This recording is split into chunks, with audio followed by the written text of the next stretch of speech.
турган болсо анда көп ишелип болот. Насостор өлөт, фильтрлер бар. Ошол үчүн баягы суу тунуганга чейин резко сууну жаап турушат. Качан суу тунугандан анан суу берилет. Болбосо мына улай суу бардыгы системага кирип кетет. Жарым саат көчүрүүдагы насостор максат менен баштаганбыз.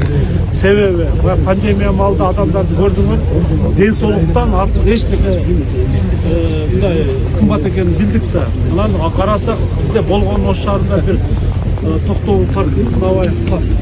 Ал жер кичинекей парк, адам батпай кылып, ушуну баштап атабыз дейм. Анан ушу жерге капсула салып, республикалык бюджеттен кафе салат, ресторан салат, мороженое сата турган ал менен жергиликтүү бюджеттен кайра миллиондогон акчалар акча болот да.